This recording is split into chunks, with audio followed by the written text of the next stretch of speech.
Hello there. Welcome into a Tuesday edition of the show. I am so glad to have you, whether you're listening on your radio, streaming the show online at extrasports1300.com, or you've downloaded the new Extra Sports 1300 app, sponsored by Diversus Health, mental health and well-being for all. A veritable cornucopia of sports topics coming your way over the course of the next 3 hours, as per usual. If you'd like to give your take, the text and the phone line are the same number for your convenience. 719-247-1313. You can also drop me a line on X. I am at Gingerly Tweets. USA basketball closing in on a fairly easy win over Brazil. They are up 107-78 with about 5 minutes to go. So pretty smooth sailing into the semifinals, and we know their opponent, and it will be a very familiar opponent, their most familiar opponent. Talk about that a little bit later. And one of the two Nugget stars competing in the Olympics is now done. Is it Jokic? Is it Murray? You probably already know. But if you don't, I'll tell you later. Okay, it's Murray. But I'll talk about it later.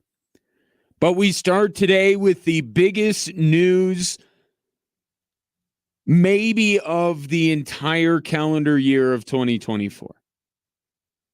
All this talk about Bo Nix. Is he the guy? Are the Broncos really even having a quarterback competition? Sean Payton over the weekend invoking the name of Drew Brees when talking about some of Bo Nix's finer qualities. Everything pointed to today as a coronation of the young quarterback. First depth chart out of training camp. Surely Bo Nix would be listed as the number one quarterback, and all of this would be put to rest. We would have it in black and white that Bo Nix is the starting quarterback of the Denver Broncos, and Sean Payton couldn't even give us that. In fact, now I am being slightly sarcastic when I talk about the magnitude of the first depth chart of training camp. But even though Bo Nix wasn't listed as the number one quarterback, it made just as much news for at least a little while because Bo Nix was listed third. Not just behind Jarrett Stidham, but also behind Zach Wilson, who it seemed Sean Payton banished to the shadow realm just a few days ago. Took him out of the number one QB rotation. So the question had to be asked of Sean Payton today.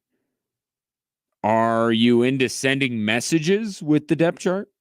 I'm not ready for a depth chart, but I have to get a depth chart. So it's easy to push the underlying players to the back of the line and then make sure it's kind of where we sit right now. And that's really it. No, it's a good question, but I'm not trying to send messages at all. So why do you go that?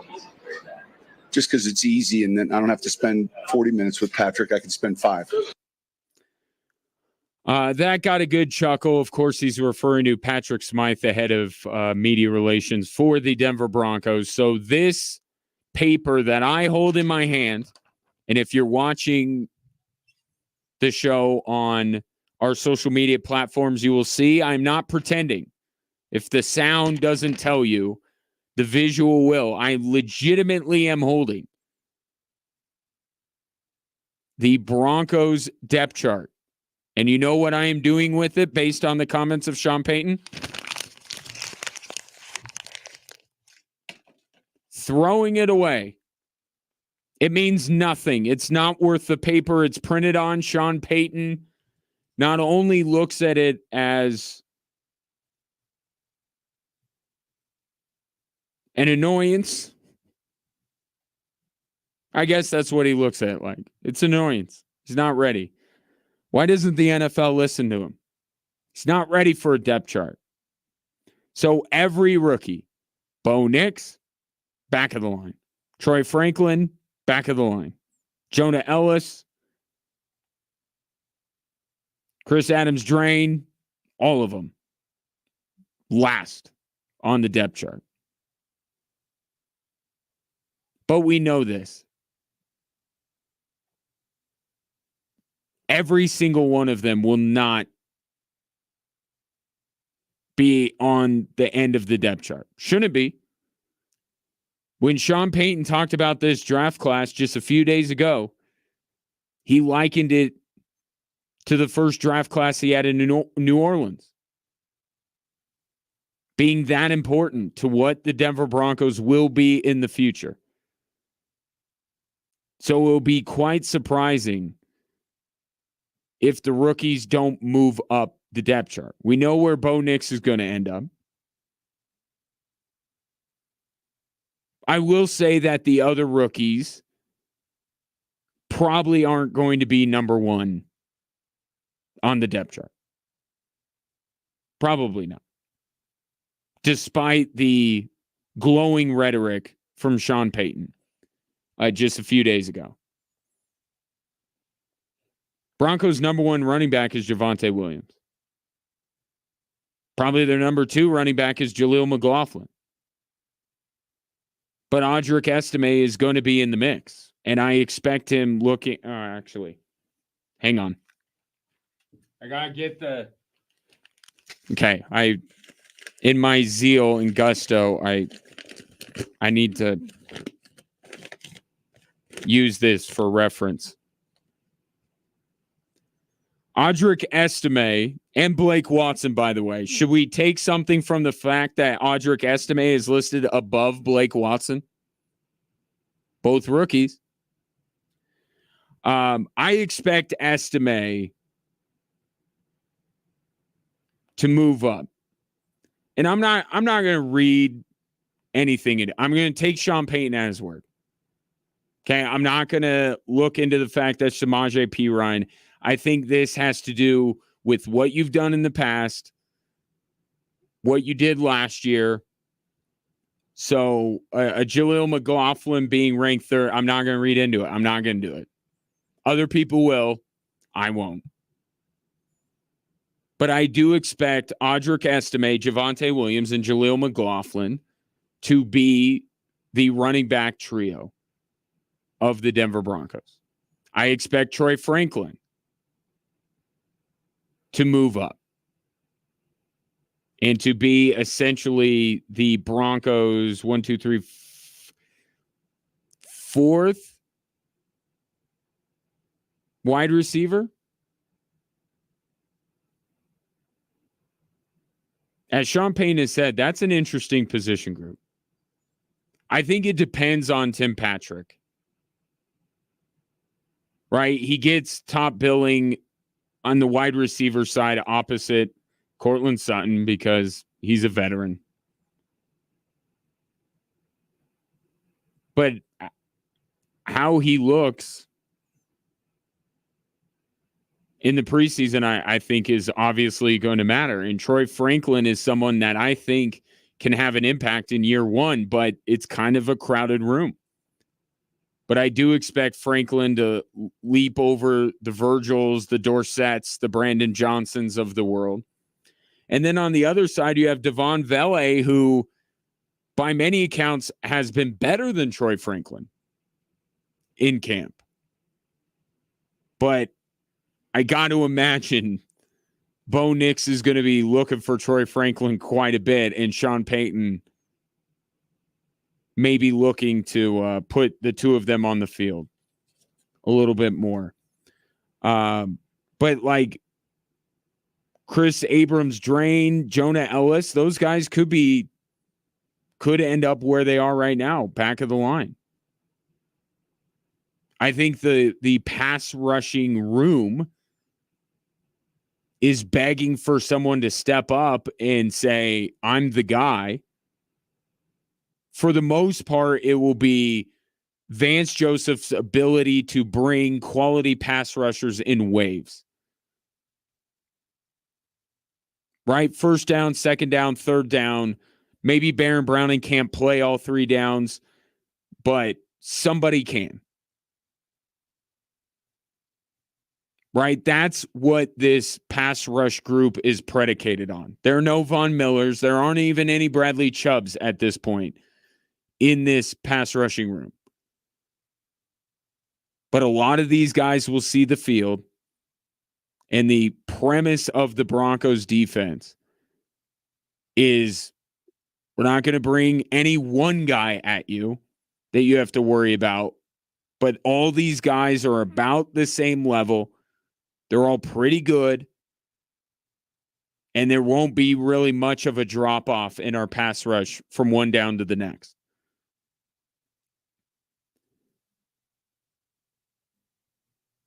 That's why I found Sean Payton's comments the other day so interesting. Like, look, I could see, a Troy Franklin, right? Because I don't know how long Cortland Sutton and Tim Patrick are going to be on the Denver Broncos, to be quite honest. I don't know that either have much of a future after this year.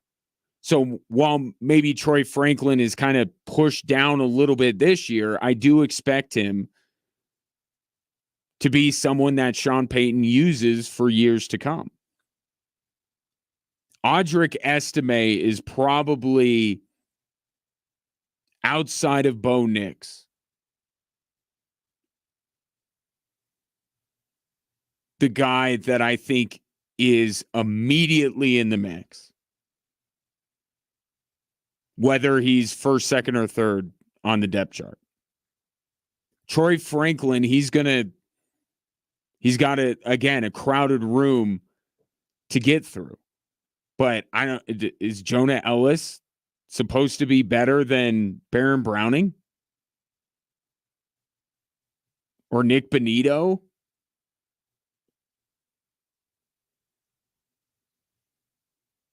If this draft class hits, it will ultimately be judged on Bo Nix. Right? Even with what Sean Payton said. If Bo Nix hits, it'll be a good draft class. If he doesn't, it's a bad draft class.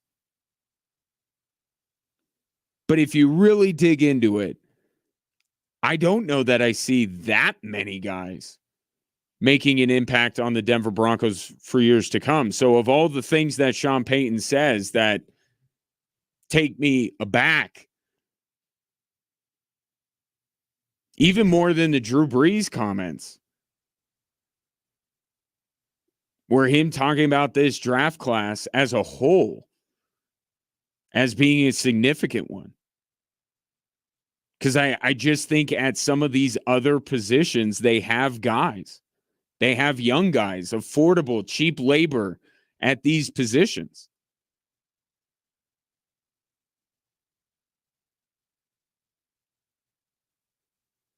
But if we take this and say, all right, all the rookies are at the end of the line, fine. Who has upward mobility? Bo Nix has the most, obviously. And then it would be Estime. And then it would probably be Troy Franklin. And then these other guys like Jonah Ellis and Chris Abrams-Drain, I think they have some work to do. And they're going to have some personnel turnover in front of them. But if the Broncos hit on 3 of these guys, that's about as good of a draft as the Broncos have had in a long time. I think that's kind of what you're looking at. But today, Sean Payton didn't want to play our games. So, again, let me redo that. So there's the depth chart. 719-24-7. Oh, I have another paper. 719-24-7, 1313. Just getting going with this Tuesday edition of the show. Coming up next, Brandon Ayuk. This whole thing has gotten out of control. Give you the latest next.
Join us in Pueblo for the Colorado State Fair and Rodeo, August 23rd through September 2nd. Free attractions, carnival, concerts, all sorts of stuff. Concert lineup really good this year. The Spinners with the Commodores, Ludacris, Trace Atkins, Goo Goo Dolls.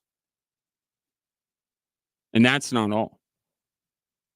Many, many more. It's fun for the whole family in Pueblo, August 23rd through September 2nd. Get your tickets and plan your trip at Colorado State Fair Can't tell you how excited I am for the Ludacris concert. Very, very excited. And just because I like you so much and you're listening, just know that we'll be giving away tickets to that show here leading up to it. That concert is August 31st. So keep that in mind. It is just gone final in Paris. The U.S. cruises over Brazil 122-87. They will now face Serbia again. This time in the semifinals. We'll talk more about that coming up in a little bit. This Brandon Ayuk thing is gotten out of control.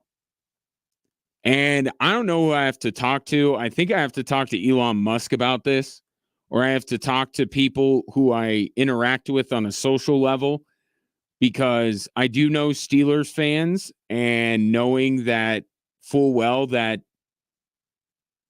my phone is spying on me. Yes, I know what you're doing.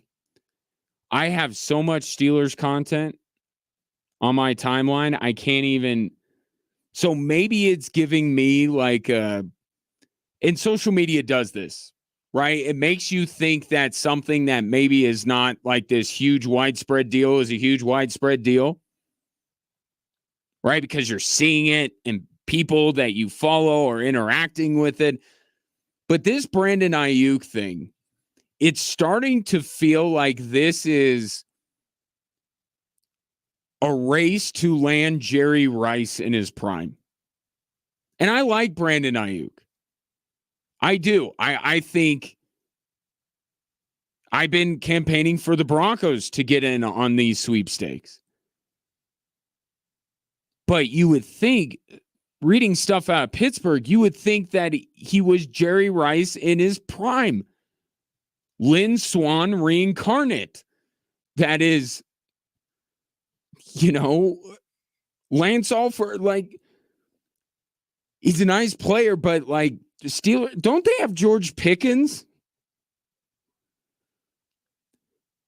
Steeler Nation is going a little bit nutty with this. I have not seen as much fervor out of Browns fans or Patriot fans.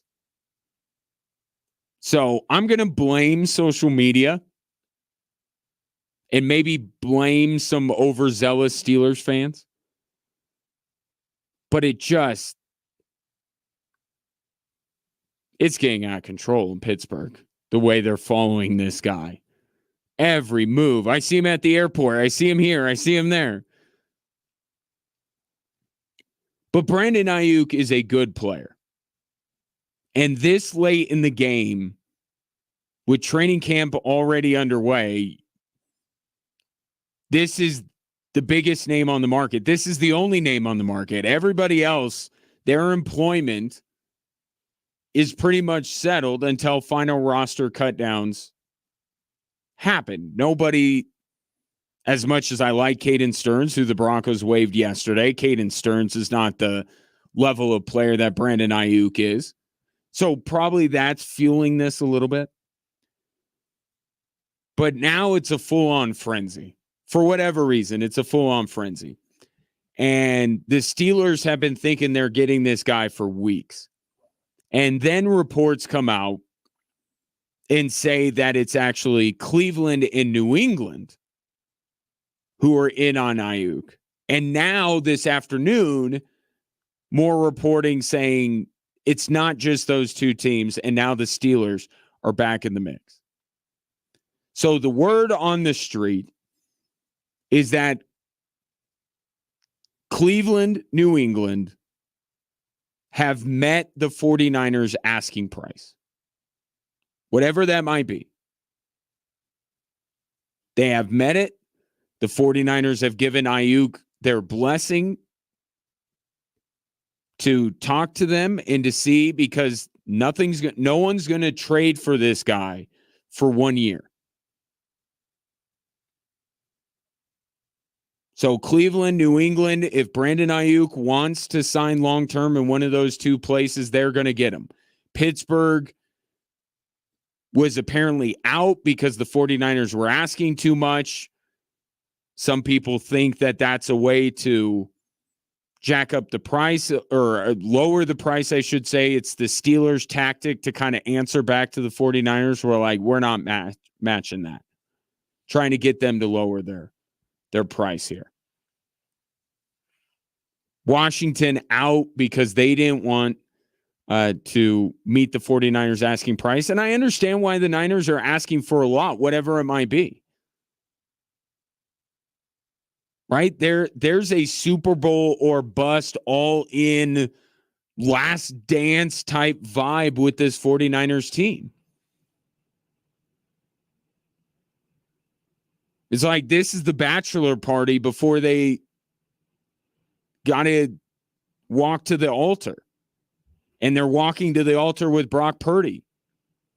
And even though we have seen teams sign these quarterbacks to massive deals and still be able to conduct business, it doesn't completely handicap them. When you're talking about the 49ers they have such a stacked roster, they are actually in a situation where they can't afford everybody. You know, these other teams, it's like you'll be able to sign your quarterback and sign your number one receiver, right? Chiefs couldn't afford Tyreek Hill because they still had to pay Travis Kelce and Chris Jones. The 49ers are in that same situation. They can't pay everybody. And I get, in a perfect world, if you're a 49er fan, you probably at this stage of the game would rather trade Deebo Samuel to open up money to sign Brandon Ayuk. But you're not going to get as much for Deebo Samuel as you will Ayuk. And I think that's the calculation that the 49ers are making. So, but they're under no obligation to deal him. So make the asking price high and see who bites. Because I don't see any way Brandon Ayuk sits out the season. I just don't. I like Brandon Ayuk. He's not Justin Jefferson. He's not Randy Moss. He's not Jerry Rice in his prime. And you have to understand your place in the world. Brandon Ayuk is far from a guy who can drag this thing out 8, 9, 10, 16, 17 weeks into the season. I just don't see it. I think the 49ers are doing their level best to allow him to seek other opportunities, but they are under no obligation to trade him. So if they jack up the price, somebody pays it. Okay, we didn't want to lose you, but hey, we're getting this, this, and this. And that's where I look at Cleveland potentially as probably being the best trade partner for San Francisco if Amari Cooper is a part of that deal. Because while Amari Cooper is not Brandon Ayuk, or I should say I'd rather have Ayuk than Cooper, it still allows you to keep up a certain level of play as opposed to trading him to New England for Kendrick Bourne or trading him somewhere else for draft capital.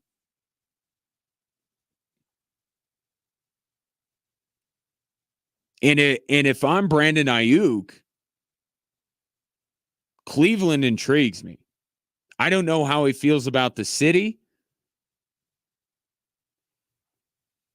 but that's a team that it got it done last year with like 8 different quarterbacks. I'm not high on Deshaun Watson, and I think this is heading in a bad direction for the Cleveland Browns. But what I saw last year, I think they could be fine, even if they are whiffing on Deshaun Watson. Certainly as opposed to New England, right? I would love this deal for New England. I look at New England, and in the same argument can be made that I've been making for the Broncos to jump into this thing. If you believe you have the guy at quarterback, then you're going to need someone like Brandon Ayuk. And the New England Patriots are seeing that, and they're like, we got Drake May. We believe he's the guy. Let's go get Brandon Ayuk. So the Patriots are smart to be in this thing. And I still don't understand why the Broncos aren't. I really don't.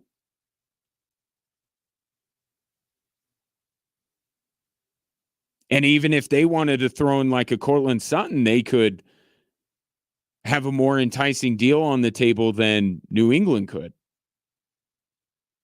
So let's take Pats Browns. I think that both the 49ers and Brandon Ayuk would probably be more amenable to that trade. And then with Ayuk signing there. I think Ayuk does really want to go to Pittsburgh.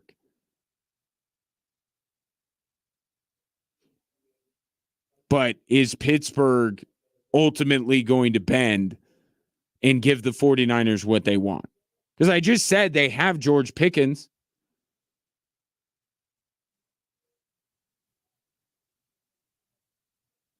So do they absolutely have to meet the price?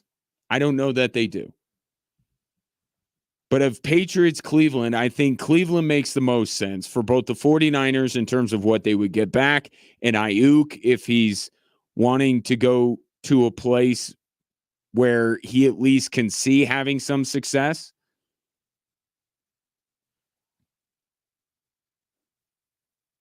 And we'll see if Pittsburgh ups their offer, if the reports out there are true that Pittsburgh initially balked at the price.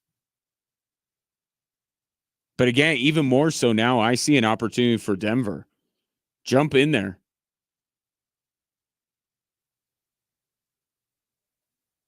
But I don't think they will. So Brandon Ayuk, reportedly, Patriots in Cleveland got the framework of a deal in place with San Francisco. It's a matter of whether Ayuk wants to sign long-term in either one of those places, and Pittsburgh will have to either up their offer or the 49ers will have to drop their asking price in order to facilitate Brandon Ayuk going to Pittsburgh. Because I think if those two work out the framework, Brandon Ayuk's going to Pittsburgh. If they don't, then Ayuk may have to decide between Cleveland and New England. And there is still the possibility that he says no to both of them. Right? Could Brandon Ayuk ultimately say, I'd rather take my chances in free agency next year, coming off of another Super Bowl appearance and hopefully a win? It's possible. I think Cleveland's a decent landing spot right now. So we'll see where that goes. Where would you like to, or where do you think Brandon Ayuk will end up? 719-247-1313. Take your thoughts on that. Coming up next, one of Colorado's own does it again for Team USA as the women's soccer team is on to the gold medal match, and it just so happens to be being played on her birthday this Saturday. We'll talk about that next here on Extra Sports 1300.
719-247-1313 is the text line if you want to interact with the show. Steve G has thoughts on Brandon Ayuk. Says all three teams showing interest are not that good, with Cleveland just inching out the other two. If he's only into it for the dinero, don't matter where he goes, he'll be an afterthought as soon as the plane lands. Well, I don't know what... And Cleveland is really all over the place. Like, some of the moves they have made, like, they're all in all the time. I'll say that about them. Does everything they do work? No. But everything, they just keep adding and adding and adding. And that's the kind of, way you want your team to operate. Always looking to get better. And it just feels like the Browns do that.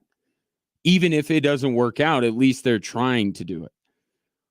I don't know what Deshaun Watson is going to be, but I saw a team play a number of quarterbacks last year and still make it to the playoffs and still perform well in the playoffs. Is Deshaun Watson going to be what he was in Houston? Maybe not. But they did more with less last year. So I actually think Cleveland is decidedly ahead of New England. Now, Pittsburgh, we know what the crux of that is. Who's your quarterback?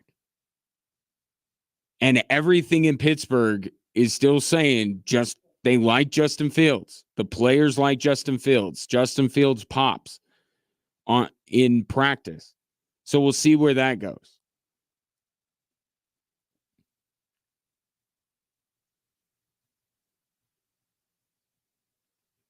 I think New England is the biggest risk for Brandon Ayuk. Because you've seen Pittsburgh, even though they're an afterthought in terms of the elite teams in the AFC, the drill, 9-8, winning season every single year. And Brandon Ayuk could look at that. If he likes a Justin Fields or he likes a Russell Wilson, say, I can move the needle a little bit. And the floor is about as high as it is with any organization in Pittsburgh. So I actually think of the teams interested, I think New England's the only one that's kind of a leap of faith on Ayuk's part, because not only do they have a rookie quarterback, but it's a rookie quarterback that we're probably not going to see for a while. Nor should we. Like, that was always the deal with Drake May, is that of all of these guys, Caleb and Bo Nix and Michael Penix, he is the least ready to go now. But if you invest in him and you coach him up the right way, he could be maybe not what Caleb could be, but he could be, that could be the conversation. Who's the best quarterback out of this 2024 class? Is it Caleb Williams or Drake May? Like, he's got that kind of ability, but he is the antithesis of Bo Nix in a lot of ways, where he is so green, and he played for a North Carolina team that he had to do so much for him and just didn't have a lot of help. But that allowed you to see some of his raw tools, but that he's going to have to hone his craft quite a bit. But again, New England should be in on Brandon Ayuk. I don't know what their sales pitch is, but they need to make it. Because Brandon Ayuk would be great for a Drake May. And Brandon Ayuk would be good for any one of these teams. Now, some, I would say, need him less than others. But Brandon Ayuk would be an upgrade over George Pickens. He'd be an upgrade over Amari Cooper. He'd be an upgrade certainly in New England. So I get why all of them are interested. But it feels like Brandon Ayuk is exactly what a Drake May or a Bo Nix would need. A reliable pass catcher. And especially with Bo Nix in the short and intermediate pass game, getting the ball down the field that way. Brandon Ayuk would be great for that. I really don't get why Denver's not even being mentioned here.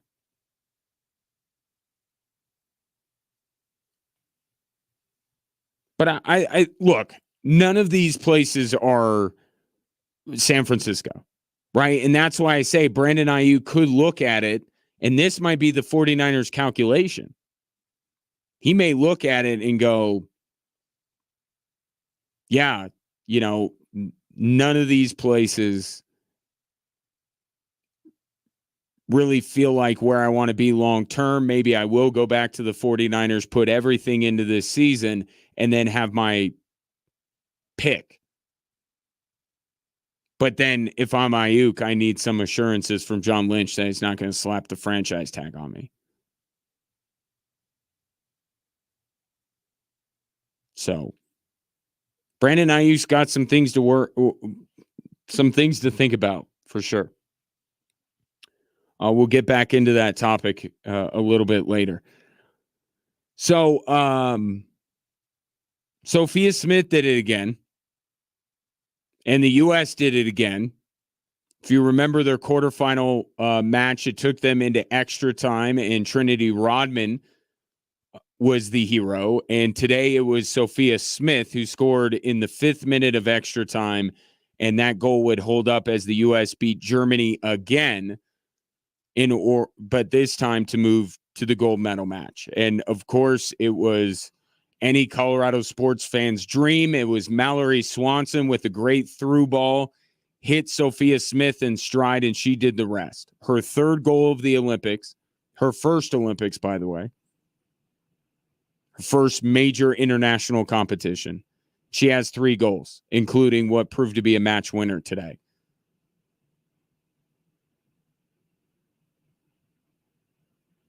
And they've been, Rodman, Swanson, and Smith have been getting all the publicity, and deservedly so.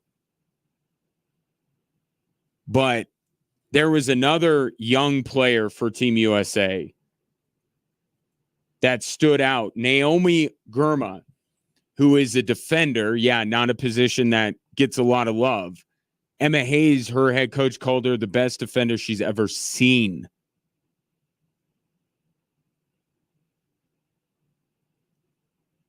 And for a lot of people, it's like, where did she come from? And she was great today because Germany, as could be expected, Germany was better. The U.S. in the last matchup with Germany, they were flying around. They were taking it to Germany. They were giving them all sorts of problems. That match could have been even more lopsided than it was. But Germany, to their credit, made some adjustments. They tightened up. And they, for large swaths of this match, were just as dangerous as the U.S. And they had to get a late save by Alyssa Nair to preserve the victory. But this one felt more up in the air than the last meeting between those two teams. And Naomi Girma was a big reason why Germany stayed off the board. So let's throw her into the mix with Swanson, with Rodman, with Smith, and Lindsey Horan, who by this team's standards is ancient. This is the ground floor. If you want to get in on this team, this is the ground floor because we haven't seen them constituted like this, right? Mallory Swanson missed the World Cup. She didn't make the last Olympic roster. Naomi Girma and Sophia Smith are making their first international impressions. Trinity Rodman, we haven't seen shine on the international stage yet, and they're all doing it right now. And those teams with Megan Rapinoe and Abby Wambach and Alex Morgan, and then you even think back to Chastain and Ham, like the standard is incredibly high for U.S. women's soccer. We have had World Cup winning teams, dominant teams. This team isn't there yet, right? They got a long way to go. There's a lot of hardware in the cabinet with the U.S. women's national team. Okay. But they're going to be that. They're going to get there. You can see it. This is Sophia Smith's, some of her first experience on a big stage. This is only the second major tournament we've seen Mallory Swanson in. Trinity Rodman's, they're just getting started. And they're a win away from an Olympic gold medal. And Saturday, they're going to go up against Brazil, who absolutely waxed Spain today. So that's going to be, it is not a foregone conclusion that they're going to win an Olympic gold medal. But the showing that they have had, the firepower that they have, and now with the other side of the ball, so to speak, led by Naomi Girma coming along like it has. That was the big question. I didn't know that Rodman, Smith, and Swanson would pop like this going into it, but I knew they all had the talent to be elite attackers in women's soccer. Like anybody could see that, the talent. You just didn't know how quickly it was going to come along, and they've been brilliant. But this group, this core is the next great U.S. women's soccer team. And this is the ground floor. This is their introduction to fans in the United States and internationally as well. So get in here, because this team is going to win a lot of hardware. There aren't glory days that have gone by that we'll never revisit. This team is good, really good. And if they can finish with an Olympic gold medal, it'll just further fortify that. But it will be a tall task, certainly, to beat Brazil on Saturday. And I mentioned earlier, Saturday is Sophia Smith's birthday.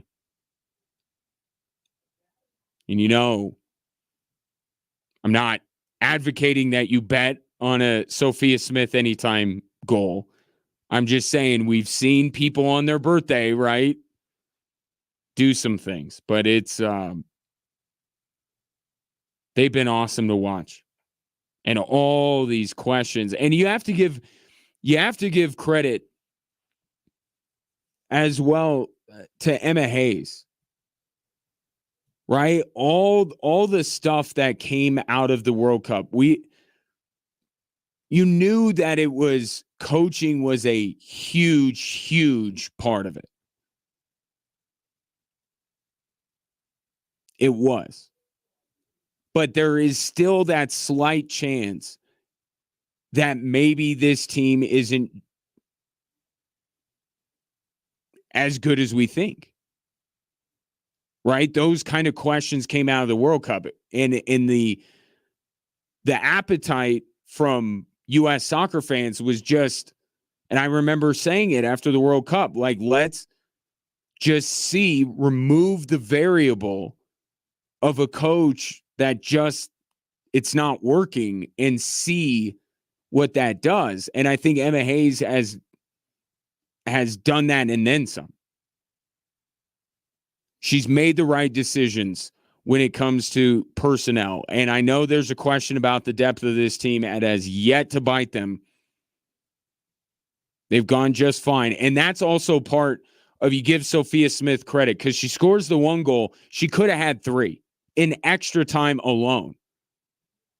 The amount of work she did this afternoon is amazing, because she broke in with 2 more opportunities to score. And the German goalkeeper was able to make saves on them. But the right buttons are being pushed. The right players are on the field, and they're showing the immense talent that they have at even a young age. And that's what's so exciting about all this. Win or lose Saturday, all these players, they're going to be around for a long time, and they're just getting started. 719-247-1313. More Drive Time Sports after, speaking of, a Westwood One Summer Games update.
Welcome in Drive Time Sports on this Tuesday. Ryan Kaufman with you. A reminder, you can watch the show live on a daily basis on our social media platforms, whether it be Facebook, X, Instagram, or YouTube. All you need to do is make that fancy @ sign and then type in XTRA Sports 1300. You can watch the show, and while you're watching the show, you can interact with the show because any comments that you send on those platforms show up, and I can see them with my eyes, and then I can read them. The U.S. made light work of Brazil. It was a game that even Joel Embiid could look good in. In fact, I believe he scored 16 points today. Something to that effect. 14 points. All the consternation, I shouldn't say consternation, but it was mentioned by me and others about Brazil's ability. Steve Kerr even mentioned the ability for Brazil to get offensive rebounds, and the U.S. out-rebounded him by 12. How about some of these shooting lines? LeBron James, 5 of 6. Joel Embiid, 5 of 6. Devin Booker, 6 of 9. Holiday, 4 of 7. Curry, 2 of 3. Durant, 4 of 8. That's an off night for him in the Olympics. Bam Adebayo, 4 of 8. Davis, 5 of 9. Edwards, 6 of 10. Halliburton took one shot and he nailed it, 1 of 1. Derek White, 2 of 6. Jason Tatum. Oh, our Jason Tatum takes age so poorly, didn't they? Jason Tatum, 1 of 5. He was unequivocally the worst member of Team USA on the court. But the U.S. had no problem, 122-87. But now it gets really real, right? Group stage was for fun. This first game against Brazil, it was kind of real. There was, if the U.S. lost, they would be done. Those were the consequences of today's game. But nobody thought that Brazil was going to beat the U.S. But now it gets really real because it's going to be a third game in less than a month against Serbia. And I don't know if you saw this, and I'll readily admit I did not watch it in live time because I stay up very late at night and I do not get up early in the morning. But I did catch it on a replay. Nikola Jokic was unbelievable today, which I feel like I should just make a drop and then just play it every, third or fourth day. Serbia gets down by more than 20 to Australia. And Nikola Jokic leads them back with a near triple-double, and that doesn't even tell the story. In overtime, Nikola Jokic has a sequence the last few minutes of the game where he blocks Josh Giddey, blocks him. Nikola Jokic blocking shots. Nikola Jokic in the Olympics is different. He blocks Josh Giddey's shot. Next time down the floor, because of FIBA rules, there's no goal. There's not the goaltending call if the ball's on the rim. Ball's on the rim for Australia. Jokic bats it away. He has another defensive sequence where he steals it or he knocks it away, leading to a steal. He hits one shot in the low block and hits kind of the dagger of the game on a Sambor shuffle. It's just everything that guy does during an NBA season just goes right into the Olympics. The Nikola Jokic you saw that won his third MVP this year by a wide margin has not He had the one game, right? Second half of game 7 against Minnesota. That was a little rough. But he just got a couple months off, and he's right back. He's been the best player. He's been the MVP of these Olympics.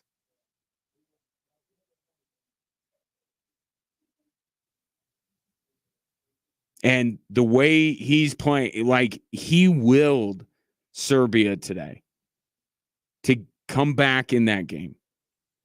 And he did everything in overtime down the stretch to give Serbia the win. That's the guy that if you're Team USA, you worry about. And you really worry because you have no answer for him.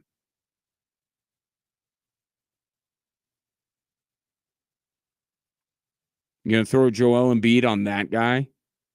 Good luck. But Serbia was down by 20.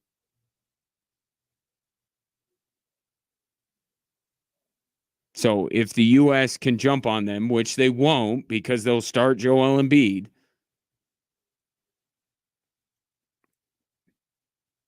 Jokic could do something like that. Now, how much do they employ the Anthony Davis-Bam Adebayo duo against him? Because that's what worked. He cooked Joel Embiid in the last meeting.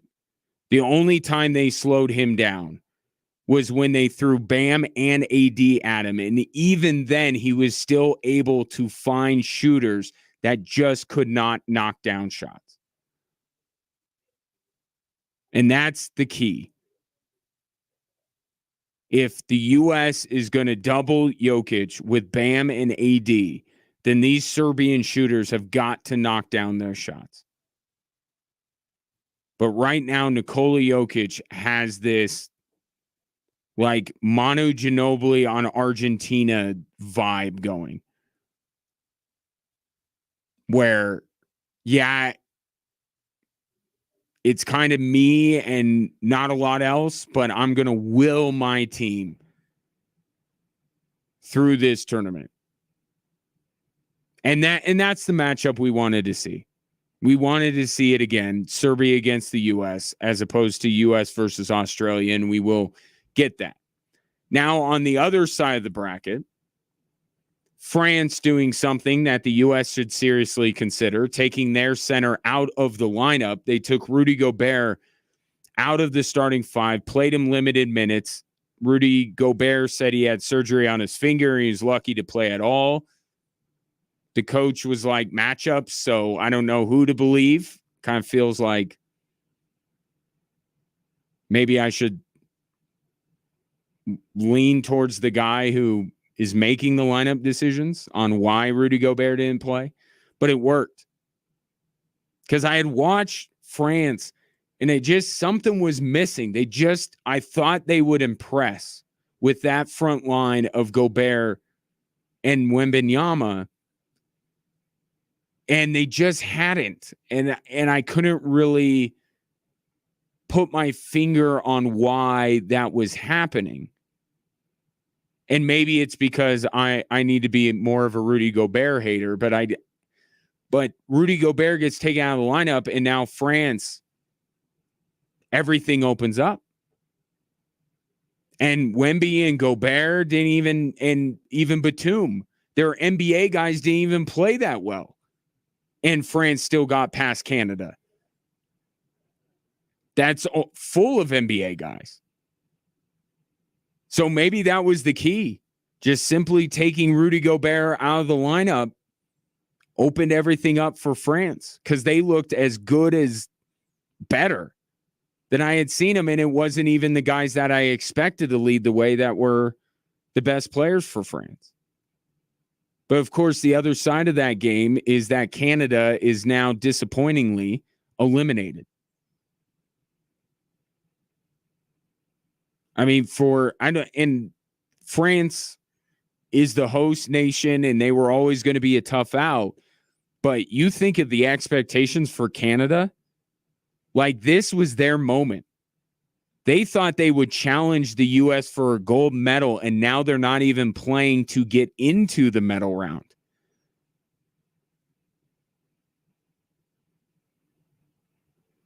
And I talked about it a lot yesterday. Jamal Murray just didn't give them anything.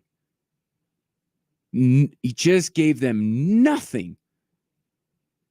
And outside of SGA, that's the guy. Whatever role they play him in, whether he's on the floor with SGA or he's coming off the bench, it doesn't matter. Outside of Shea, he's the next guy. It's not supposed to be Dylan Brooks. It's not supposed to be RJ Barrett. It's supposed to be Jamal Murray, and he gave them nothing.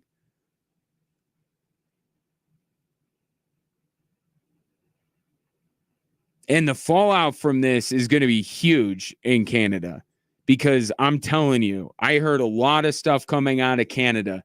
They felt like this was their moment. And they wanted to get the U.S. head-to-head for a gold medal, and they thought they would give the U.S. all they could handle, and now they're done before even the semifinals. Former Nuggets coach George Karl, who is not one to shy away from giving an opinion, tweeted out Jamal Murray looked like a bitter, bad attitude dude in the Olympics. Now, George Karl, as I said, is one to give some opinions that may not go over well. Some that do. I'm just glad he's tweeting about somebody besides Carmelo Anthony. Well, it was Carmelo, and then it moved to Kmart, and then now Jamal Murray. And look, it's not the same, right? George Karl coached Carmelo, coached Kenny Martin, he didn't coach Jamal Murray. He's just looking at it as a viewer like all of us. He's not wrong. Right? You could use different adjectives, but you would basically be saying the same thing. Tired, frustrated, lethargic. I don't know if we're going to hear if something was going on with him, but he better. Like, that's kind of where I'm at after watching Jamal Murray in these Olympics. Not that it would be good news for him or I would wish it on him, but you got to have a better excuse than, you're not in your normal role or you don't have Nikola Jokic. There's got to be something hampering him. I hope there's something hampering him, because then if he doesn't, then this is just an inexcusable, borderline inexplicable performance from Jamal Murray in these Olympics. On essentially the eve of signing a max extension. This is going to be, and I don't think it impacts the negotiation with the Denver Nuggets. I said that yesterday. I think the Nuggets' concerns about Jamal Murray, if anything, manifested themselves a little bit on the court, but they were already their concerns, and why maybe this thing wasn't just simply print it up, sign it, and good to go as soon as you possibly could. So nothing in the Olympics changes anything for the Denver Nuggets, and I still think Jamal Murray is going to be a Nugget. But if he's got any issue with this contract, I don't know what leg he has to stand on now. Because when he walks into those Nuggets offices, Calvin Booth will have the smuggest look on his face and just slide over the contract. So sure that Jamal Murray's got it, but he's got to. I mean, you need to flip the news cycle, but just really bad. And Canada needed him. So I would expect there to be some kind of a health thing with him. Because he looked like what he did for most of the Nuggets postseason. He looked like he didn't recover. With Nikola Jokic, he looks fresh as a daisy after that game 7. He's recharged. He looks as good as he did during the regular season. Jamal Murray looks like after game 7, he kept playing high-level basketball. Like he had to play in some other league that we don't know anything about. It didn't look like he rested up. It didn't look like he recovered from what was hampering him during the playoffs, which is the whole crux of the Nuggets' concern about him. So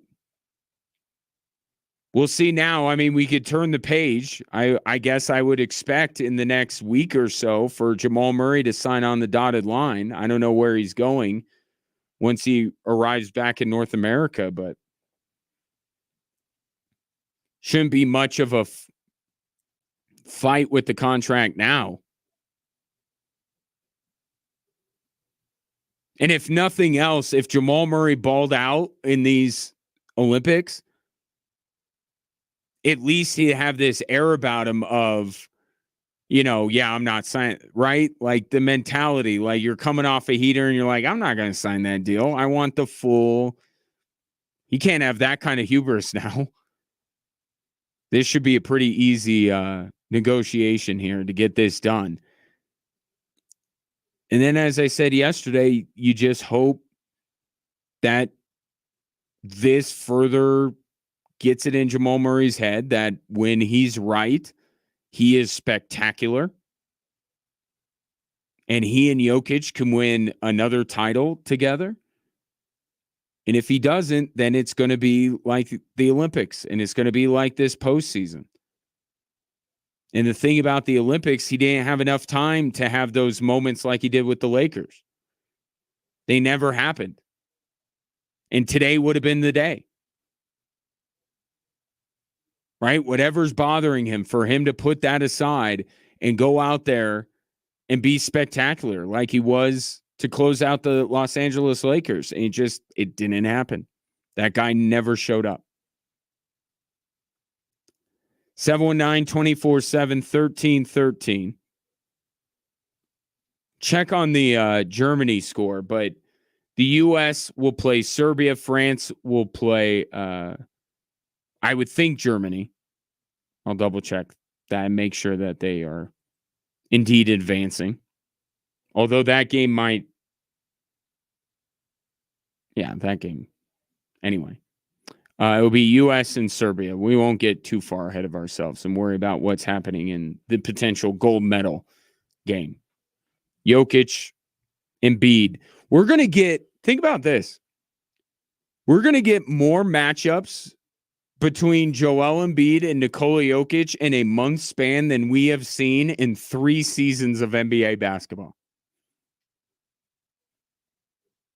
And given the way the first 2 went, I kind of understand why we don't see it a lot. 719-247-1313. More Drive Time Sports after this.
There is a new convenient way to listen to this program or any that you may enjoy on Extra Sports 1300, wherever you may go. It is the new Extra Sports 1300 app, 100% free to download, 100% free to listen.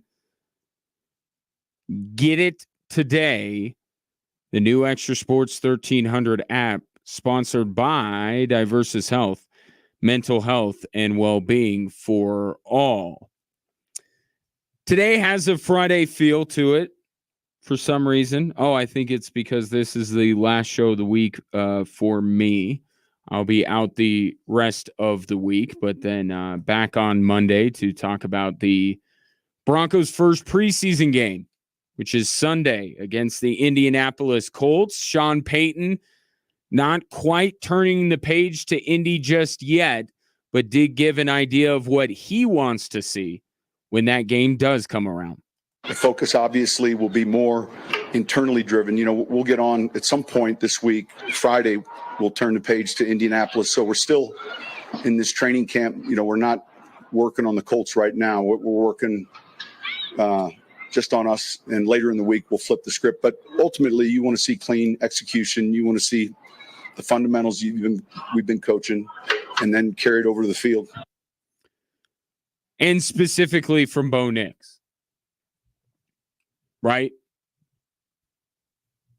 And I think the anticipation level has gone up a little bit, whether Bo Nix starts the game, comes in after Stidham, comes in after Zach Wilson. Who knows? We can't even rely on the depth chart. So who knows how Sean Payton's going to roll out these quarterbacks. But I think the anticipation level, given the way the week has gone and kind of the where we're all at in terms of what Bo Nix is, this is going to be your first chance to see that manifest itself in kind of rapid succession in a game and not, you know, just during practice. If you've seen snippets or you've been up to Dove Valley, you want to see what all the fuss is about with Bo Nix. And even though right now Bo Nix has lived pretty much a charmed life, everything's going very well for him, very much according to plan, there will ultimately be a time when Bo Nix doesn't look great, when Bo Nix struggles, and those struggles could bring on frustration. If you recall his last season at Oregon, things went pretty well for him all the time. Right? Not a lot of chances to be super frustrated if you were Bo Nix, the starting quarterback of the Oregon Ducks last year. But it's going to happen, and it's going to happen more frequently in the NFL in his first year than maybe his entire collegiate career or his football life. And I am interested to see when that happens, how he responds. Because at Oregon, it just, everything is schemed so well. They have such an advantage over so many teams. It looked easy for Bo Nix a lot at Oregon. It's not going to be easy with the Denver Broncos. And I want to see how Bo Nix responds to that.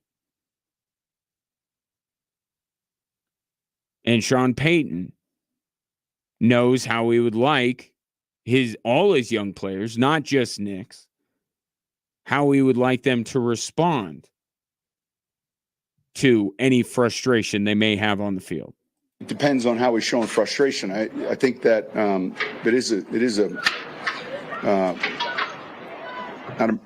we've got a lot of work ahead of us still, and you want to see him eliminate the repeated mistakes. You want that to certainly be corrected. These guys can play faster if they know what they're doing. So that falls on us as coaches as well as the players to make sure that we understand who's in getting the reps relative to the script so that they can play fast. I'm not trying to make everything a comparison to Russell Wilson, but I think in so many ways, what you saw from Russell Wilson was the antithesis of what Sean Payton wants out of his quarterback. To the degree that sometimes I'm still surprised that Sean Payton took the gig in the first place. But I'm sure some assurances were made, like, if you give it your honest try and you tell us Russell Wilson's not the guy, we'll cut him. That had to be, because everything that Russell Wilson is feels, I just never understood the fit. And everything that he keeps saying he wants Bo Nix to do are things that Russell Wilson did not do last year. Repeated mistakes. Russell Wilson repeated the same mistakes constantly.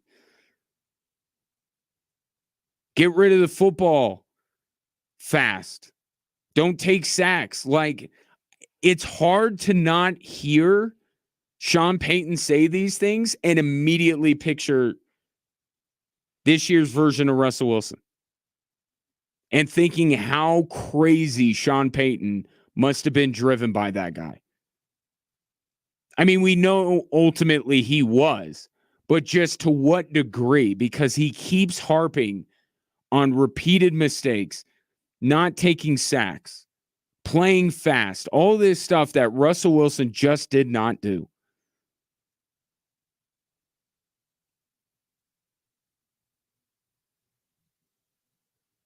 But Bo Nix is doing it. And we'll see how effective he could be in somebody in different colors than orange and blue coming up on Sunday.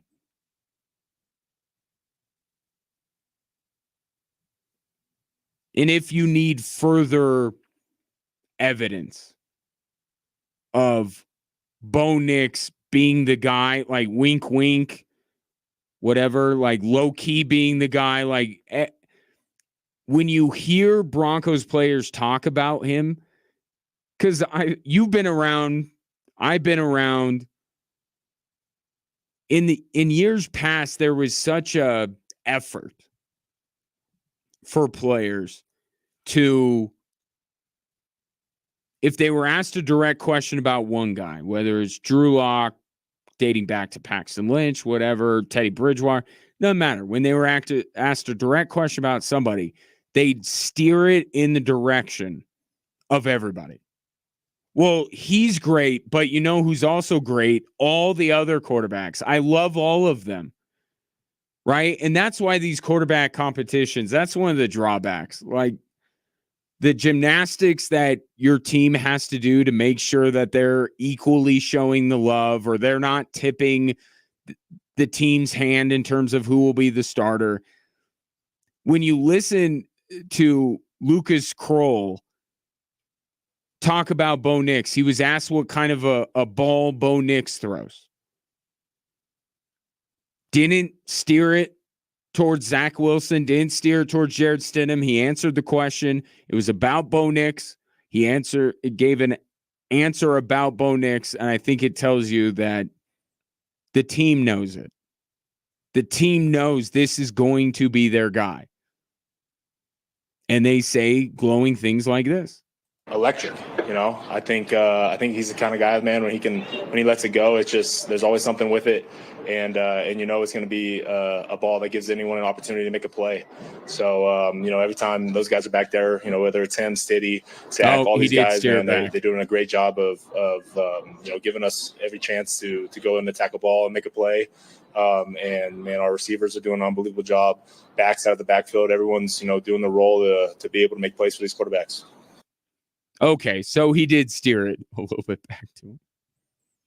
I guess some of that is still happening, but electric. A day after Jaleel McLaughlin talked about how Bo Nix is teaching him things.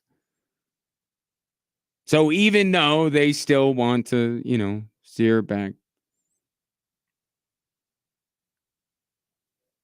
it's Bo Nix. He's the guy. And we'll see when he does end up showing up in this game against the Indianapolis Colts on Sunday.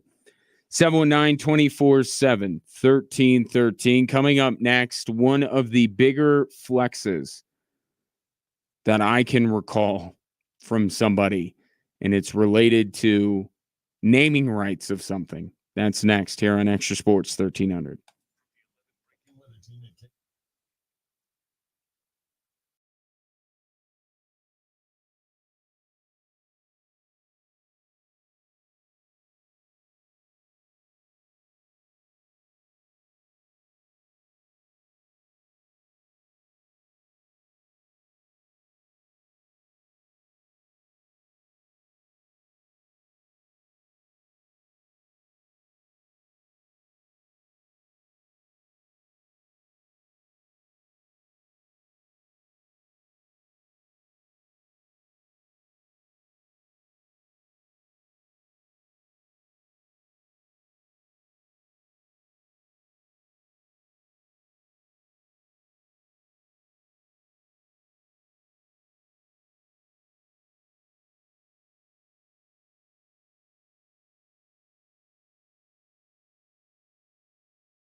The Colorado State Fair and Rodeo is coming back to Pueblo. Where else would it be? But it's that time of year again. August 23rd through September 2nd. Fun for the whole family, including free attractions, carnival, and concerts.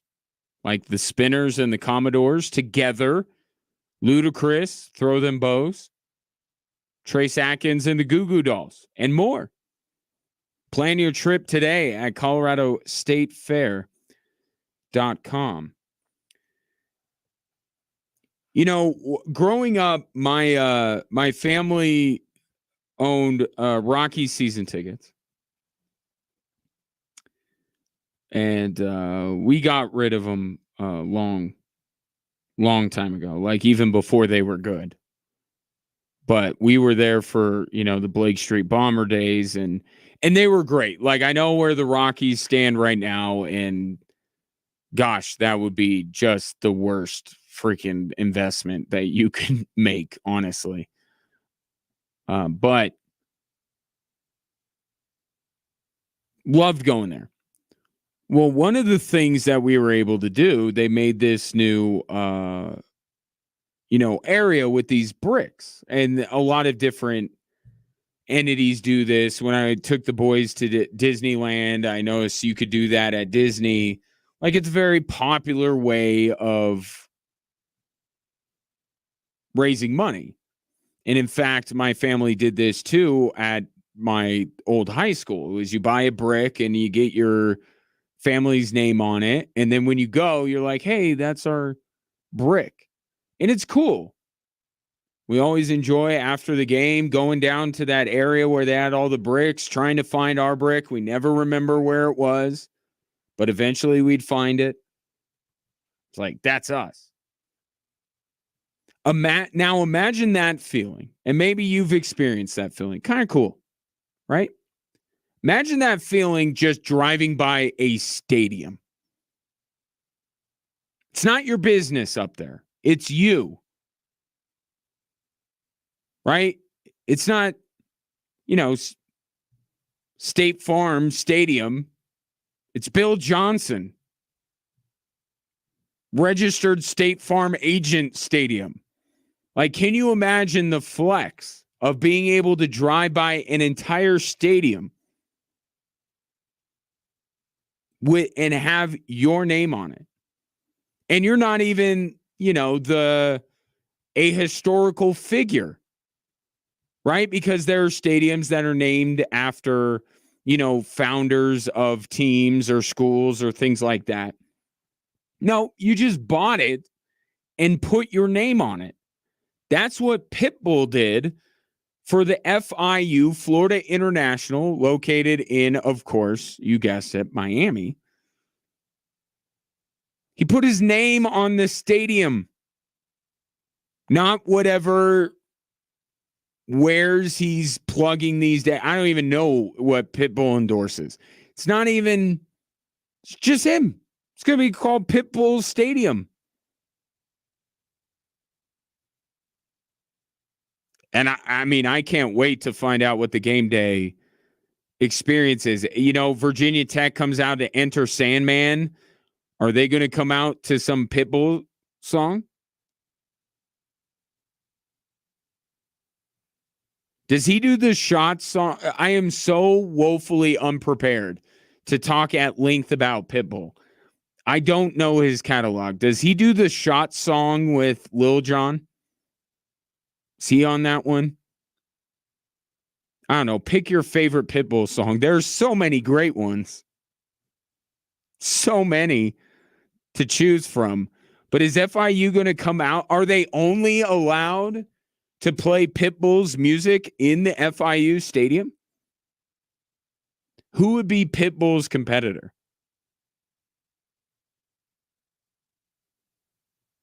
Because I would say Lil Jon, but they've collaborated before, right? So they're buddies. There's no Drake to Pitbull's Kendrick Lamar. Does he have that kind of authority? If there was somebody, he's like, I don't want you playing Will Smith songs in here. What does this entitle Pitbull to? But what a flex. What I'm curious about is the reason you buy naming rights to a stadium is to get brand recognition. Now, I don't know Pitbull's music. I mean, I know Pitbull's music. I've gone to clubs and I'm sure I've heard a lot of his songs. If I hear the word Dale, I assume it's a Pitbull song.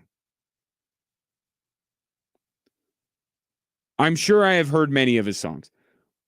I choose not to retain that knowledge. That is a conscious decision on my part that I don't accept the Shot song. Apparently that sticks in my head. It might not even be his song. I don't know. But it's a conscious decision by me to not retain the knowledge of what songs Pitbull sing, because there's no time in my life where I have ever said, you know what I need to hear? Some Pitbull. Never. But that's me. I know who he is. I can picture him. I know what he does for a living. You know, the Broncos stuck in power on their stadium. Until they did that, I had no idea what they were or that they existed. But guess what? Now I do. Now I know what Empower is. I didn't know what it was before. That's why you put your name on a stadium. Or if you're in a, heavily contested category, like soft drinks, for example, you slap your name on the Nuggets arena. Don't think of Coke, think of Pepsi.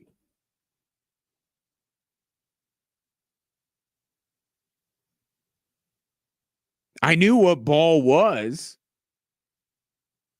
but I had no idea the length, the far reaches that the ball corporation goes to. I had no idea, and now I do.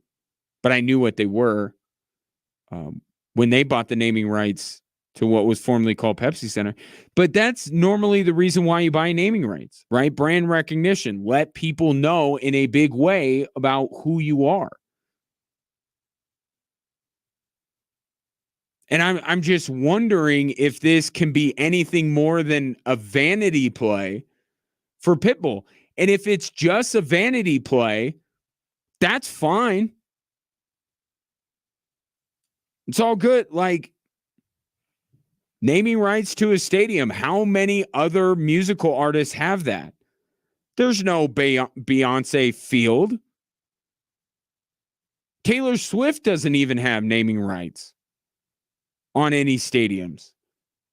Although I hear that she has right of first refusal if Giha ever gives up the naming rights to Arrowhead Stadium. If it's just a vanity play, like, okay, I mean, is that any worse than buying an obnoxiously large gold chain with a bunch of diamonds? Like, I'm all for Pitbull doing this. I just don't know if he wants some kind of benefit from it, because I feel like he has some pretty good brand awareness as it stands currently. I don't know. I would like to know. I would like to be in the cars of the people going to Panther games at FIU and just listen out to see if they go, I would like to listen to something on the radio, but I don't know what. And then they look up and they see Pitbull on the stadium, and then they go, I'm going to listen to a Pitbull song. I got to download something on iTunes. What should I download? Oh, I'm driving by Pitbull Stadium. Maybe Pitbull. My guess is that this is just a flex from Pitbull, and I'm all for it. It's just a lot of bricks, right? Take it back to the original thing that I brought up. It's supposed to be a flex, right? Look, the Kaufman name immortalized by Coors Field. Think about the number of Dodger and Giant and Cardinal and Cub and Yankee and Red Sox and every other team besides the Rockies fans will walk over that brick, will see that brick, and know that we are one of the schlubs that paid money to support this garbage organization. That's us. That's us flexing. That's the Kaufman family flexing on them. Isn't what Pitbull's doing just a bunch of bricks? Hundreds of thousands of bricks?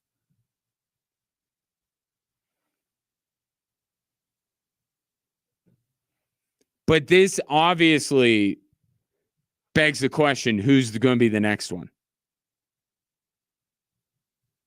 Who's next?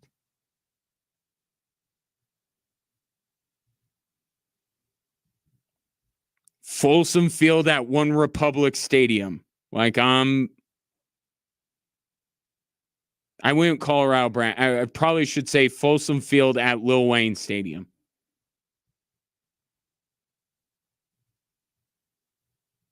It's happening. Who's going to be the next musical artist to put their name on a stadium?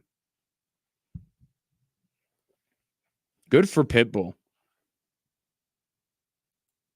I guess I didn't realize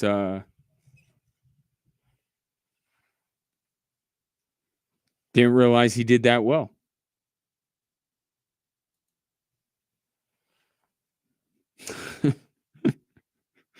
Brett says, okay, I found something that I don't like listening to on sports radio more than LeBron James. It's Pitbull. Whatever a Pitbull is. Oh, come on. You know who he is.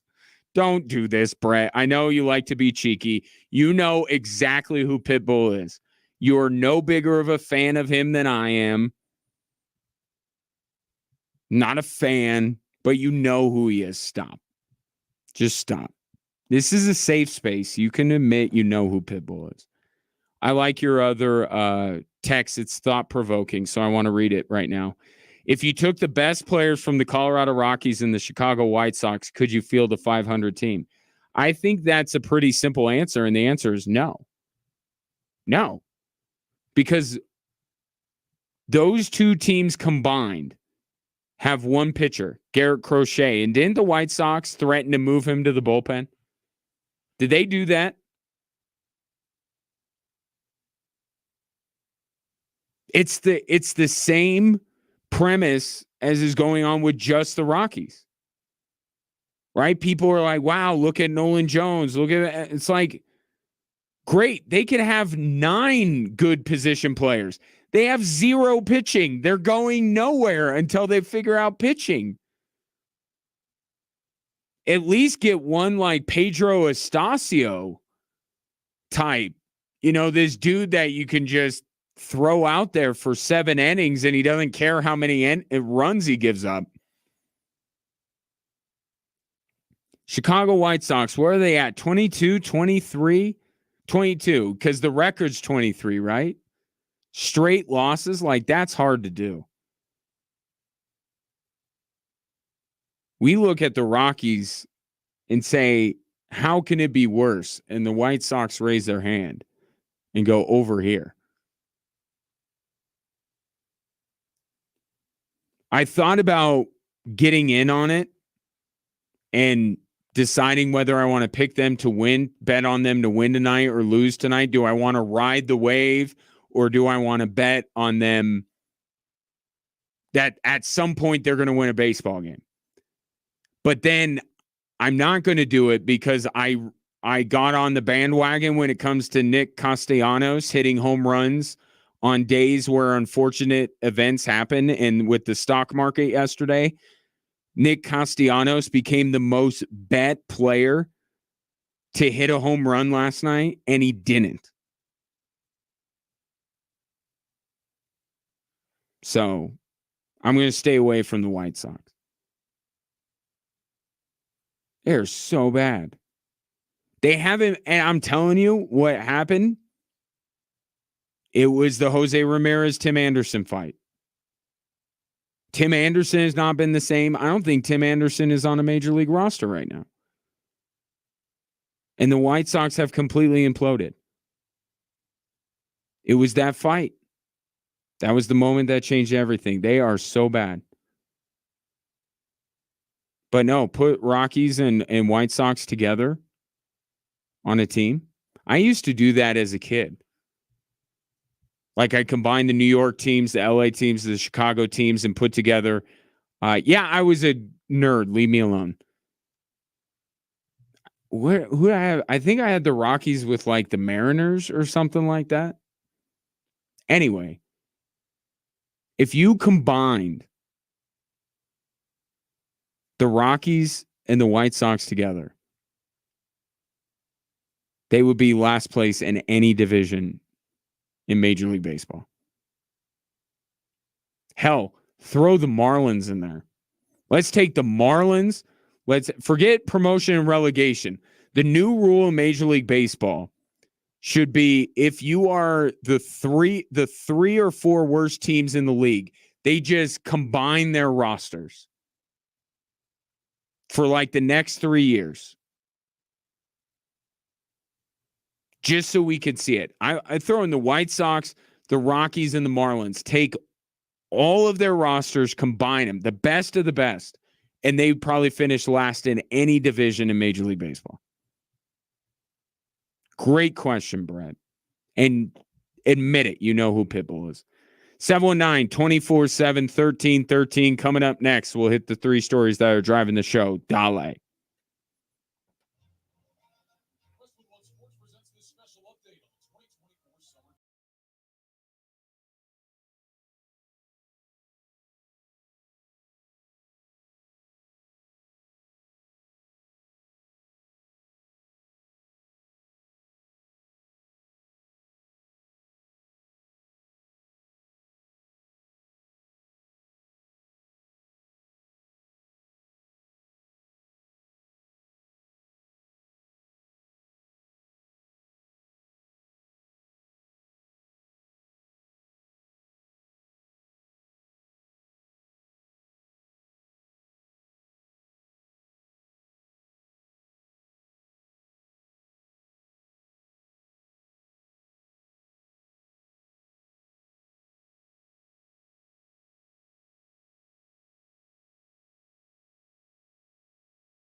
Hello there. Welcome into this Tuesday edition of Drive Time Sports. Ryan Kaufman with you. Pleasure to have you, whether you're listening on your radio, streaming the show online at extrasports1300.com, or if you've downloaded the new Extra Sports 1300 app that assures you that you miss no moment of this show, especially when I get into my deep and profound love for the music of Pitbull.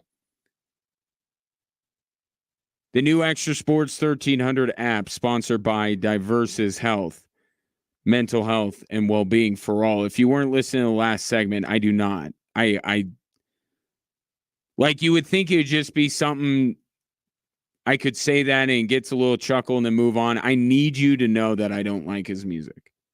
It's very important to me that I don't characterize myself. You don't leave this show today thinking that I enjoy his music, because I don't.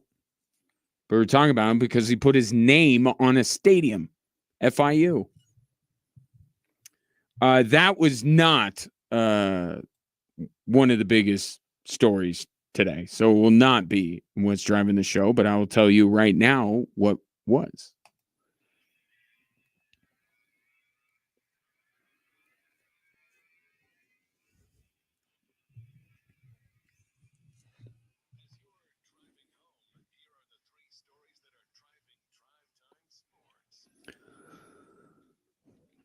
All right, story number one, courtesy of Sean Payton, he's really just no fun. I'm not ready for a depth chart, but I have to get a depth chart. So it's easy to push the underlying players to the back of the line and then make sure it's kind of where we sit right now. And that's really it. No, it's a good question, but I'm not trying to send messages at all. Sean Payton, raining on our depth chart parade. We were so looking forward to this first depth chart of training camp, given all the momentum or momentum. Momentum. Can't believe I am the first human being to ever think of that. Profound. All the momentum that the Broncos rookie quarterback was enjoying recently. It would have been a great way to kind of top it all off with Sean Payton today, putting him at the top of the depth chart, putting aside this silly charade and telling us, yeah, he's our guy for the preseason game in Indy and moving forward. But no, Sean Payton not ready to give you a depth chart, so he just filled it out. So there you go. All the rookies at the very bottom of the depth chart in their respective places, but joke's on Sean Payton, because I still can have an opinion about it. And my opinion is Bo Nix and Audric Estime, having seen all the names, that's probably the usefulness of the exercise, is just mapping out, seeing the names, and deciding where they might end up. Bo Nix is going to end up at the top of that. Audric Estime, I expect to jump a couple of guys and be at least third on the depth chart. But these other rookies, you just look at the names and you're like, I don't know if these guys immediately are going to be moved up the depth chart when Sean Payton does feel like he's ready for a depth chart.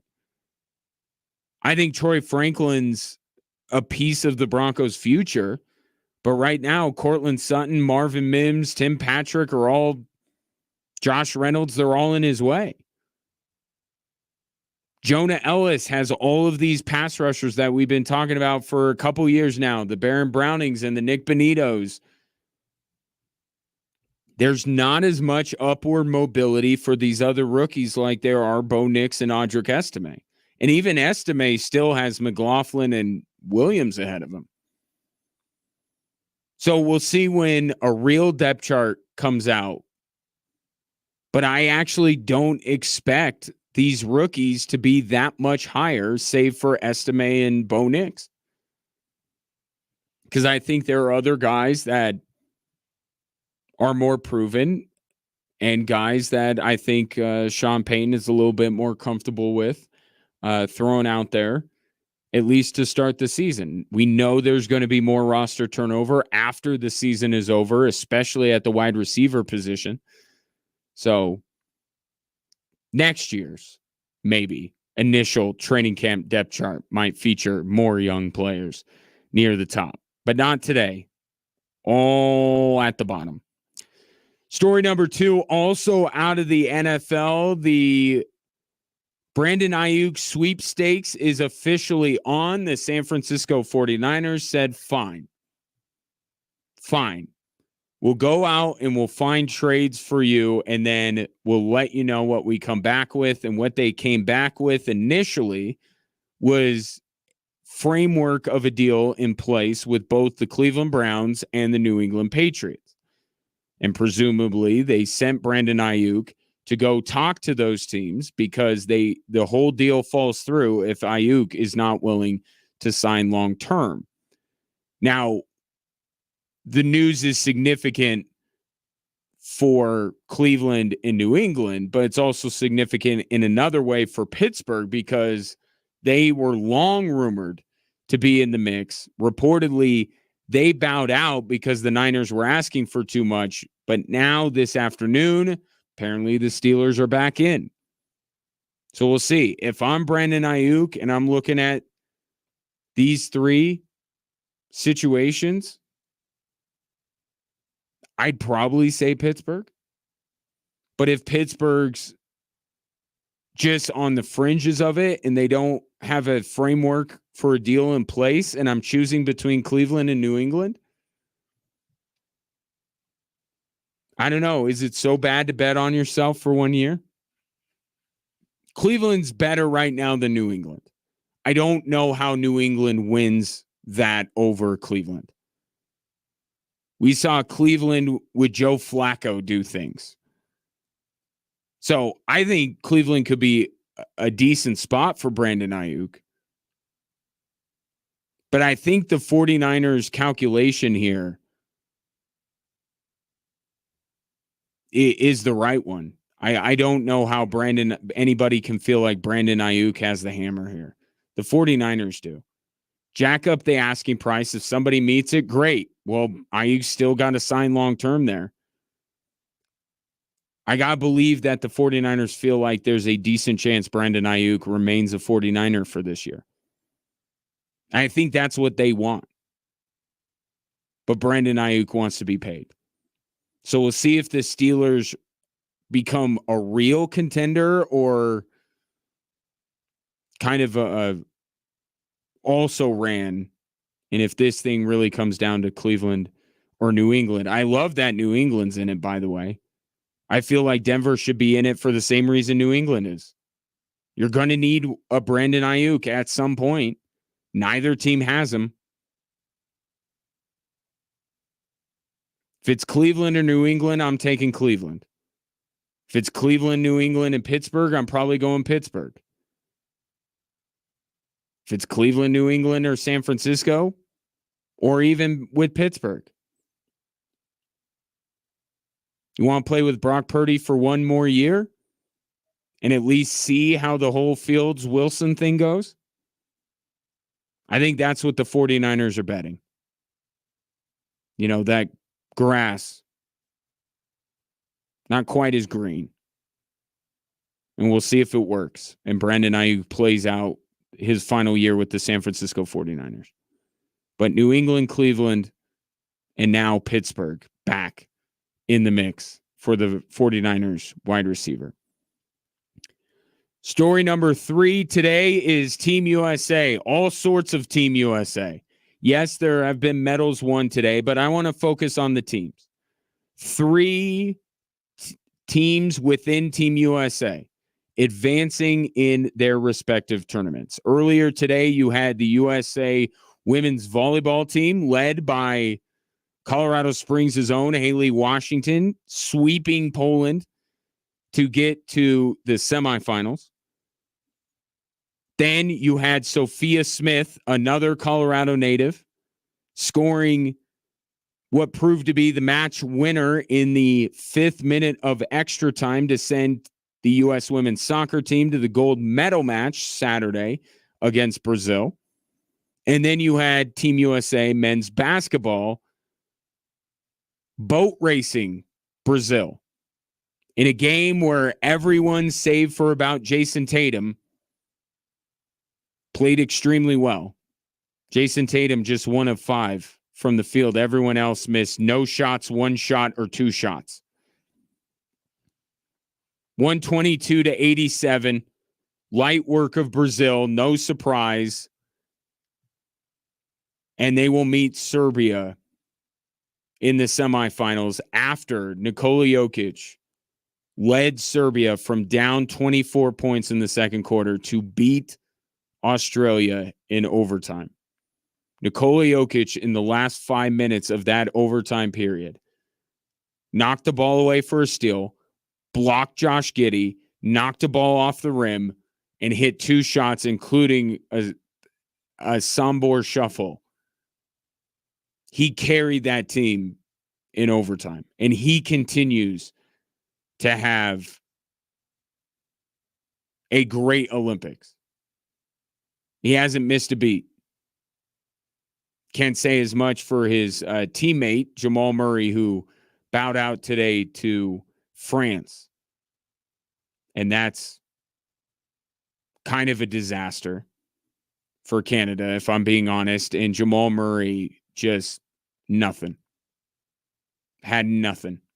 And today was his last chance. And we just didn't see Jamal Murray at his best. And I hope for his sake he's dealing with something health-wise, because there's got to be something going on with him to make him perform as poorly as he did in these Olympics.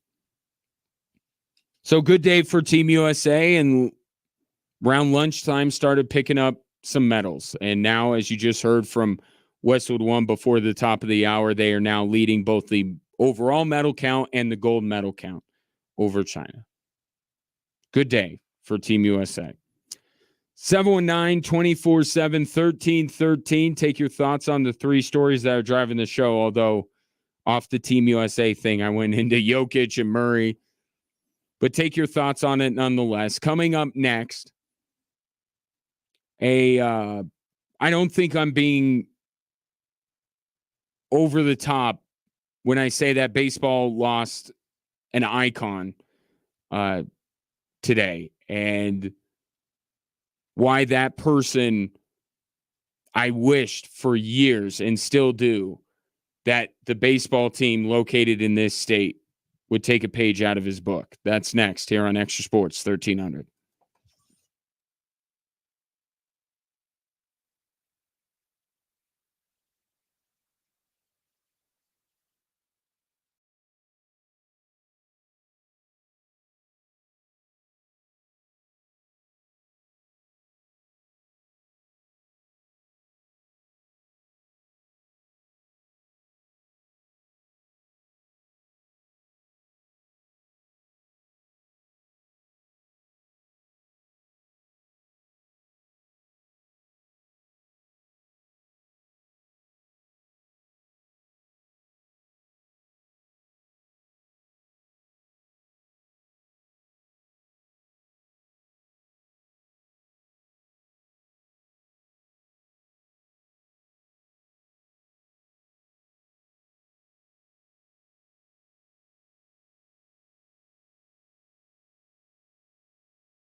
Something it's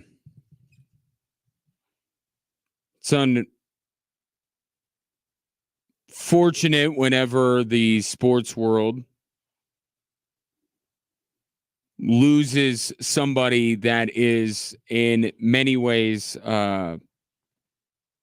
iconic. And Albert pointed this out, that Billy Beane has passed away. And yeah, I use the word iconic, and I think that's appropriate, because an icon in many ways is a symbol of something. And Billy Beane was a symbol of against so many forces to keep you from having success. He found a way, right? Like necessity is the mother of invention. That kind of a idea, right? And you know, the movie and all of that kind of stuff. But I think it's, you know, what I feel like the Rockies should have more of. And it appears that you could kind of see that they're starting to, you know, bring players up through the system, that whatever you picture success, and there's been so many different ideas when it comes to what is successful at altitude, right? And some have questioned that the Rockies can ever be. And let's set aside, you know, the ownership situation. All right. That is what it is. And you want to talk about forces that are, you know, you can't do anything about. That's as close as you're going to come to it, right? So barring that, and even if something changed when it comes to ownership, you would hope that a new owner would come in and have this idea. There's been so many different ideas proposed. But you just wish that the Rockies and the Rays are a great example of this in baseball today. It's just like, find out how to be different. Right? Find a market inefficiency that you can exploit to your benefit. And it just, the Rockies for so long as an organization, they have just gone from, you know, oh, we got a bunch of dudes that can do this, so that's who we are. And it's just whatever way the wind blows, whatever prospects they end up getting, it just doesn't seem like there's ever been a direction from this team where they say, this is what we believe wins, and we're going to do everything we can to acquire players that fit that mold. Is it Blake Street Bombers?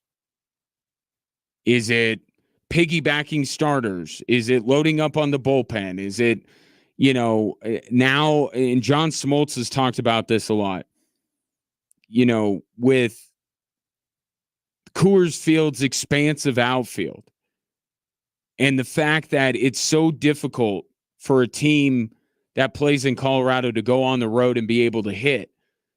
He's suggesting, I don't know why nobody at 20th and Blake is listening to him, or maybe they're starting to. Because you see Nolan Jones, Brenton Doyle, they have a little bit of this. Like, just get dudes who can make contact. The home runs will happen. Just get guys that all they're looking to do is make contact. Because if you get these three outcome hitters, these big, you know, if you got Giancarlo Stanton and you got they would their home road splits would be out of control. Like they'd be amazing to watch at 20th and Blake, but like they would be completely lost on the road with all the effects of going from 5,280 feet to sea level. I just like to see them try it. And the only thing I've ever heard coming out of the Rockies is just, well, we can't spend like the big market teams. Okay. That's fine. I mean, then you go out and sign Chris Bryant.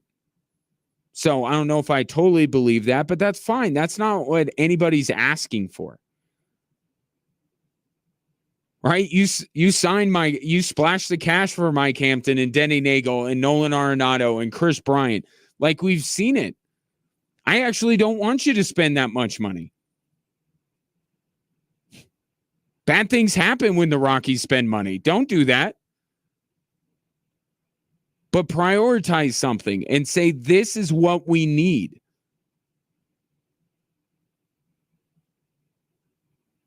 But I just feel like there have been so many waves in baseball,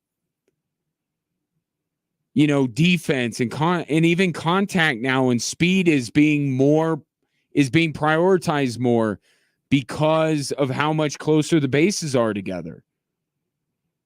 And I feel like the thing that made the most sense for the Rockies is now gone. It's no longer a market inefficiency because other teams want speed and contact. They want guys to get on base and steal bases.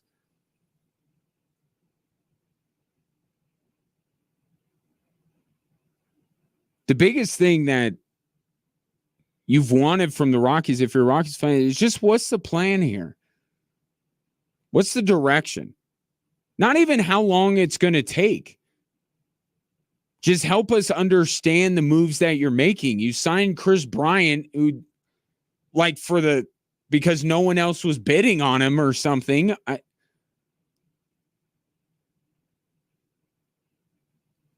If they stated a direction, this is how we can win, or how we believe we can win. And then every move that they made, back that up. And you're like, oh, okay, I see. Yeah, that guy fits that. Then that's where you start to win back the fan base.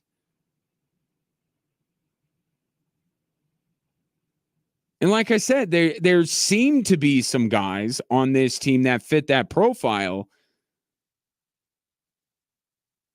But I worry you watch it build out and then it's just,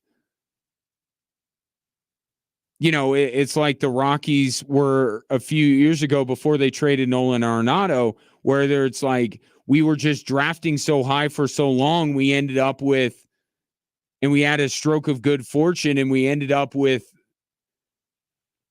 more than a few guys who can play, and we're going to be better. And that's not sustaining success. Right? And you have three other teams that call Denver home that are all trying to figure out how to sustain success. And they're all identifying how to sustain success. Right? With the Avalanche, it's let's go out. And they got another one yesterday. They got another defenseman on the cheap. Very well regarded, believed to have a lot of talent, puck-moving defenseman, kind of fell out of favor, was kind of left around the market. Avalanche got him for next to nothing. Let's get him in our system. Jonathan Drouin. Right? Valeri Nichushkin, Andre Burakovsky, like these guys that have talent, and you put them with Jared Bednar and you put them on a line with Nathan McKinnon and Mikko Rantanen, and they hit and they work. That's their way of sustaining success. With the Nuggets, doesn't seem like the coach is totally on board. Calvin Booth has said, it's the draft, it's the young players. That's how we sustain success. And now Sean Payton, as he's starting off his rebuild, is trying to show how the Broncos are successful. He told you that the offensive line, it starts with them, and he goes out and he gets Bo Nix, and he's been telling you what he needs to see from Bo Nix and his quarterback. You understand how not only Sean Payton is trying to rebuild this team, but after he rebuilds it, to sustain success. This is how he believes that he can sustain success. And we'll find out if it works. We don't know that it's going to work. But I think that's a breath of fresh air with the Broncos. It's like they are going in a direction, and you can understand it, and it's backed up by logic, and they can explain it. This idea of we'll just accumulate all the best players, but not a quarterback, and just hope for the best, it hasn't worked. It's not really a plan, getting the best players.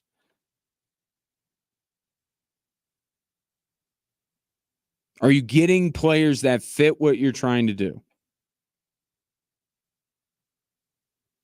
And I don't know what the Rockies are trying to do to compete in the division, which I know the Giants, they didn't work out, but they sounded pretty scary when they got Blake Snell and Matt Chapman.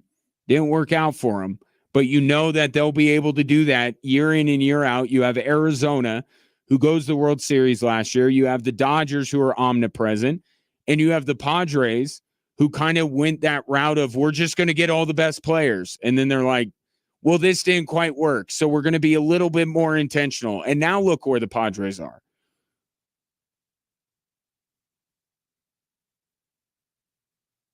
You don't have to come up with the next big thing, but just come up with the thing that works for you. You've been in this stadium for how long? You haven't figured it out yet? And there's a joke in there, about the analytics and laundry department during the pandemic, and how this team does not spend on the research side of the game. And that's probably why it's taken them this long, and they're perpetually trying to find this direction. But that's what you would, it's what you like. 719-247-1313.